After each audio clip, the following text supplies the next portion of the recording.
بینەران و گوێگرانی عزیز لە کوێەکان ڕێز و سڵاوم هەیە لە قسمەتەوەی خۆشەویستدا بە بەرنامەی لێکدانە و هەڵوێز هاتمەتەوە خزمەت ئێوە لە بەرنامەی ئەم جارشدا وەک هەمیشە چەند بابەتێکمان ئامادەیە و بۆتان دەخوێنمەوە. بابەت یەکەمیشمان بە ناونیشانی ئێران چارەی قەیران بە قەیرانی نوێ. ئەم بابەتە لەلایەن هەردی مەهدیەوە ئامادەکراوە. لە 30 ساڵی ڕابردوودا ئێران چەندین قەیرانی ڕیشەی ڕوبەڕوو بووەتەوە. کێشەی سەرەکی دەوڵەتەوە بوو لەبری ئەوەی قەیران چارە بکات قەیرانەکانی بەڕێوە برد و درێژخایەنەتری دەکردن. وای لێ هات قەیرانی بە قەیرانی نوێ چارە کرد.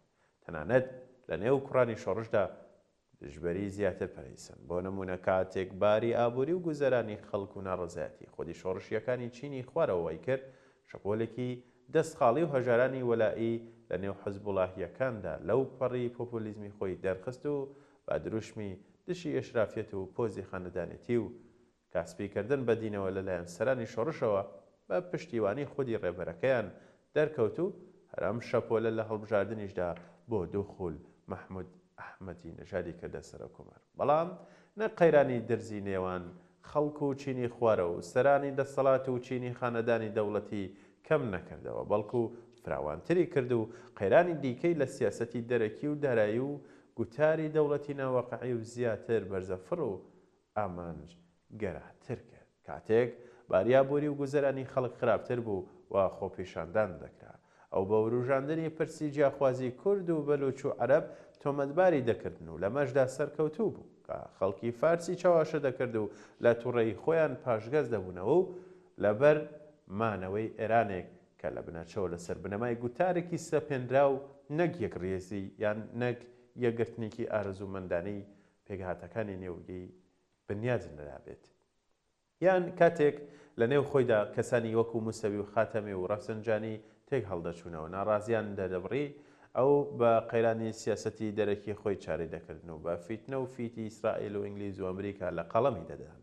کاتێک پرسی حیجاب و ئازادی ژنان دەهاتە پێش، کاپرسی هەموو پێگاتەکانە بە سیناریۆ تیرۆریستی و ناشرینکردنی ڕوخساری دەرەوەی ئێران کۆتایی پێدەهێنا و لە بەری چارەسەری ڕیشەی و دەستوری خەڵکی ئێرانی بە تیرۆر و تۆقاندن ناوزەند دەکرد و ئەمەش ڕقی نوێی دەچەند. کاتێکیش خۆپیشاندانێکی جەماوەری وەکو ئەوەی 2010 و 2022 ژینا ڕووی دەدا، ئیدی لە بری چاکسازی ڕیشەی هانای بۆ پرۆ ئێرانیەکانی دەرەوە دەبرد تا پارێزگاری لە کۆمار بکەن بەنانەوەی پشێوی تێکدانی وڵاتانی دیکە و وڵاتانی بیانی ناچار بکار پشتیوانی خەڵکی نێوان ئێران و ناتەوەکانی نەکەن. دەوڵەت بۆ ئەماش سامان و پارەی خەڵکی لە بری ئەوەی قەیرانێکی بێچارە بکات دەیدایە وەلایەکانی عێراق و ئەفغان و یەمەن و لوبنان و سووریا و فەڵەستین تا ئێران بپارێزن. ئەمەش چەندین قەیرانی نوێ بۆ سیستەمەکە دەخۆڵقان کە کاتێکیش لە سیاسەتی دەرەکیدا لە بری بێلایەنی ئەرێنی بێلایەنی نەرێنی هەڵبژارد و لەگەڵ ڕۆژئاو و ئەمریکادا هەڵشاخایەوە و لە بری ئەوەی ئاشت بێتەوە بیری لەوە دەکردەوە کە ڕێی پیتاندنی ئەتۆمی موشکی ناوەکی بگرێتە بەر. ئەوە دنیا ناچار دەکات بێنەوە وای دەزانی. وای دەزانی کە بڵێن دنیا ناچار دەکات بێنەوە بەر هەیوانەکەی.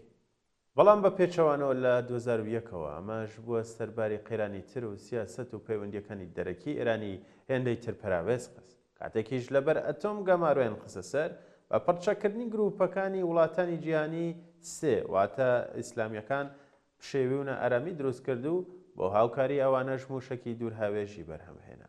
هەموو هەنگاوانەی کە یەکەم جار وەک چارەسەر دەیخستنە ڕوو هەمویان بوونە بارتەقەی قەیرانی دیکە و دەوڵەت وەگەمیشە لە هەمویاندا کورتی هێنا و بوونەوە کارتی فشاری زیاتر لەسەری و بوونە هەوێنی ناڕزایەتی خەڵکیش. ئێستا ئێران نەک تەنها قەیرانی دارایی قەیرانەکانی دیکەشی بۆ جێماوە.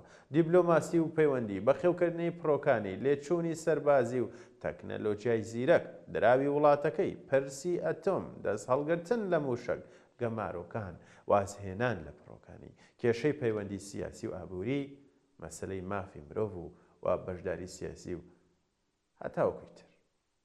دەبێت هەموو ئەمانە واز لێ بهێنێت. ئایا یاخود دەتوانێت؟ بێگومان نەخێر، چونکە وازهێنان لەمانە واتە کۆتایی دەسەڵات و گوتار و پشت تێکردنی جەماوەرەکەی کە بەحسە هەیەی. هەموو ئەم هەنگاوەش یان هەموو ئەم هەنگاوە قەیران سازانەشی لە چوارچێوەیەکی دەستوری و گوتاری هەناردەکردنی شۆڕشدا ڕێکخست و وەک باوکی هەژاران و ستەملێکراوانی دنیا خۆی ناسن. بەڵام هەنووکە ئاو نیشتمانیەکانی خۆی پێی تێر ناکرێت و هەردوو چینی ناوەند و خوارە و سەرجەم پێک هاتە نافارسەکان ناڕازین و دەوڵەتانی هەرێمایەتی و ڕۆژ ئاواییش هەروە ناتەبان لە تەکیدا.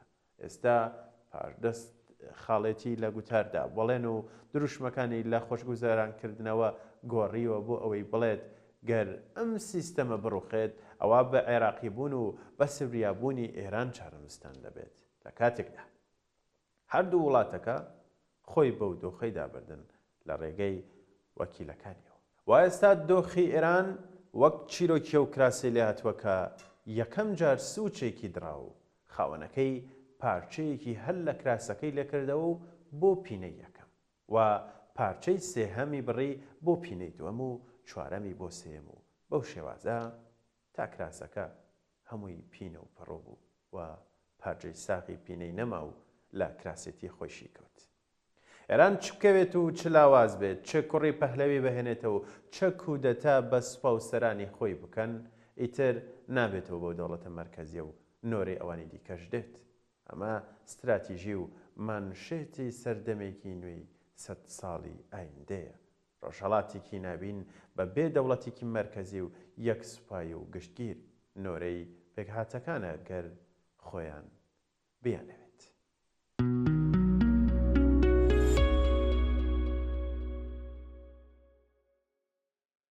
ڕۆژاوا چ دەرسێک لە تراژیدیای حەلەب وەردەگرێ؟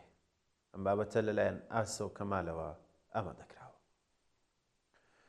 هێرشی تاوانکارانەی جۆلانی و دەسەڵاتی کۆنە داعشیەکانی هەیئەت التەحریل الشام کە ئێستا بە ناوی حکومەتی سووریاوە لەسەرکارە.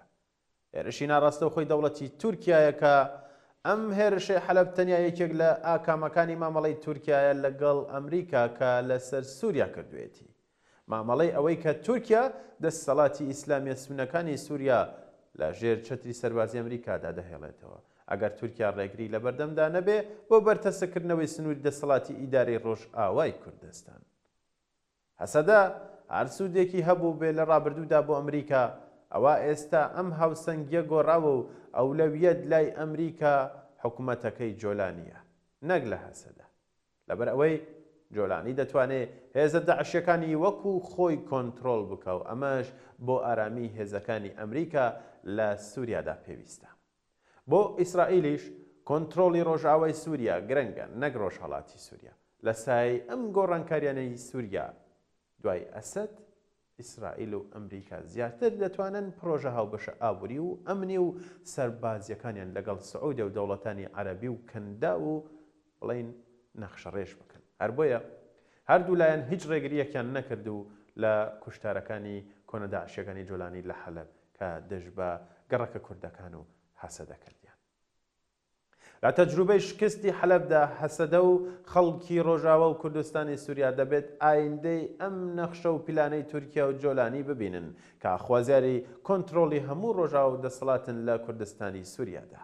مانەوە لە سایر ڕێکەوتنی دەی ئازار و قسەی مافی کەمینەکان دەدرێت نەک هیچ گەرنتیەکی تێدانیە بۆ دابینکردنی مافەکانی خەڵکی کوردستانی سووریا، بەڵکو ئەو ڕێکەوتنە خۆیان ڕازێکە بەدەستی ئەو دوو هێزەوە تورکیا و جۆلانی تا هێرشی بەردەوام بکەنە سەر ڕۆژاوا لە ژێر ناوی جێبەجێکردنی مادەی چواری ڕێکەوتنەکەدا کە دەڵێ تێکەڵاوکردنی هەموو دەستگا مەدەنی و سەربازیەکان لە باکووری ڕۆژهەڵاتی سووریا لە چوارچێوەی ئیدارەی دەوڵەتی سووریادا.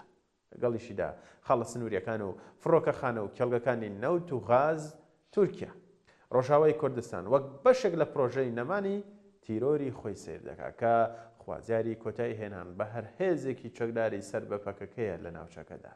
حکوومەتی تورکیاش لە ئاسای ناسەقامگیری ڕۆژهەڵاتی ناوەڕاستدا و نەخشەی نوێی ئەمریکا بەدوای پاوەندخوازی ناوچەییەوەیە.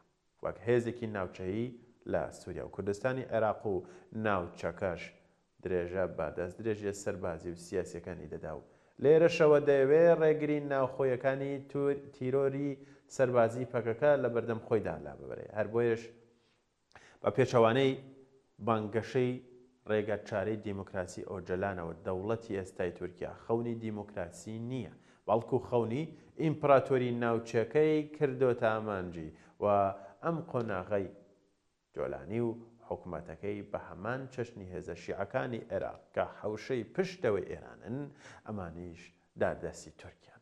هەر بۆیە خەڵکی ڕۆژاوە و هەسەدە دەبێت لە خەیاڵی پرۆژەی ئاشتی دیموکراسی سووریا و ئەو پەیمانی ئەمریکادا خافەڵگیر نەبن. بەستنەوەی ئایندەی ڕۆژاوە بە پرۆسەی ئاشتی تورکیا یان بوونە پاشکۆی دەوڵەتی جۆلانی هیچ ئایندەیەکی ئارام و دابینبوونی مافەکانی خەڵکی کرێکار و زەحمەتکێشی ڕۆژئاوای تێدا نییە. تراژیدیای شکستی حەلەب ئەم دەرسەی بۆ ڕۆژاوای کوردستان خستوەتە ڕوو کە خەڵکی کوردستانی سووریا پێویستە کار بکەن بۆ ڕسمیکردنەوەی ئەو دەسەڵاتەی ئێستا وەک ئەمری واقع هەیەن ئەگەرنا هەمیشە لە بەردەم دووبارە بوونەوەی ئەم تراژیدیایی هێزە دڕندەکاندا دەبن.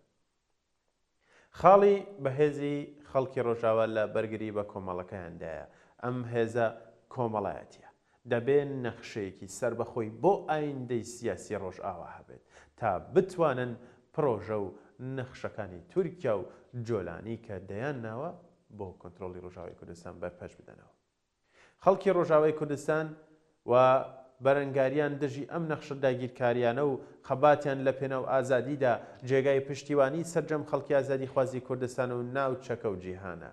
ئەم ڕووداوە جارێکی تر پەردەی هەڵماڵی لەسەر ئیسلامی سیاسی لە هەرێمی کوردستان بە تایبەت و وەک یەکگرتووی ئیسلامی و بزوتنەوەی ئیسلامی و مەلالایەنگرەکانی تورکیا و جۆلانی کە چۆن ئەم هێزانە لە بەردەم داگیرکەران و دژی ئازادی خەڵکی کوردستاندا ڕاوەستاون.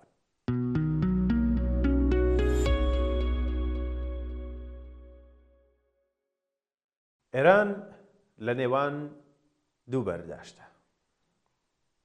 ئێران لە ناو جەرگەی وەچەرخانێکی مێژووی خوێناویدایە چەندین ڕۆژ شەقامەکانی ئێران و کوردستان بوونەتە مەیدانی جەنگێکی نایەکسان لە کاتێکدا ڕژێمی کۆماری ئیسلامی با بڕینی ئینتەرنێت هەوڵ دەدات تاوانەکانی لە چاوی جیهان بشارێتەوە.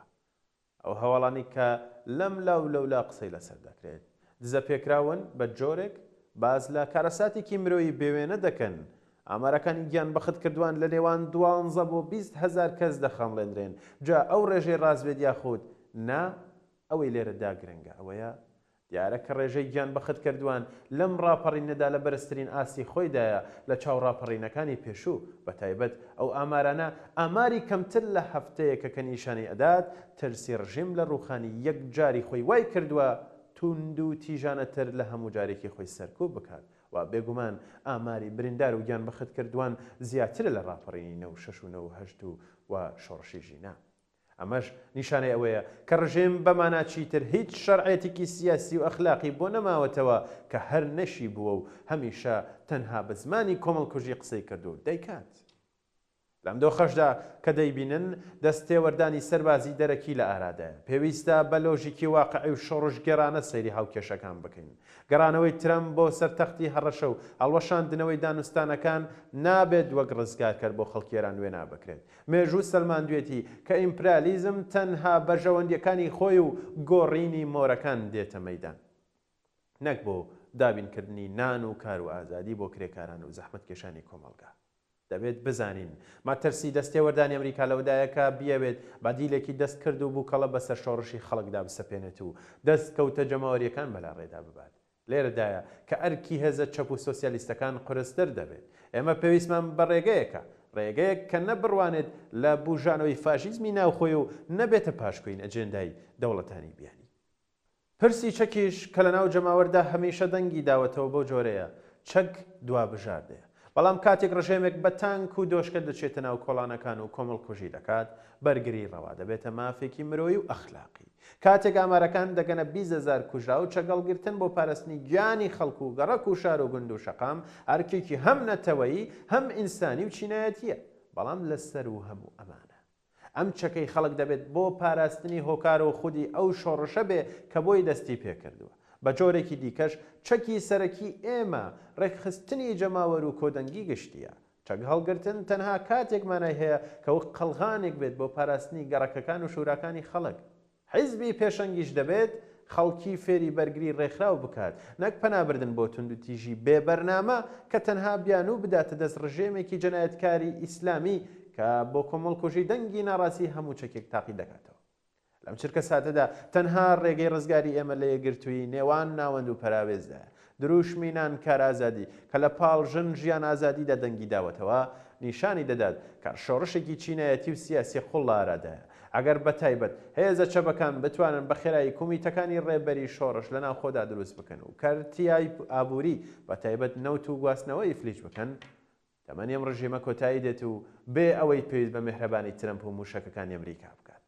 ئایندەی ئێرانیش دەبێت بەدەستی ئەنجومەن و شوراکانی کرێکاران و گەلان بێت تەنها بەم جۆرە دەتوانین دڵنیا بین کە دوای ڕوخانی ڕژیم ناکەوینە دەستی دیکتاتۆرێکی ترەوە.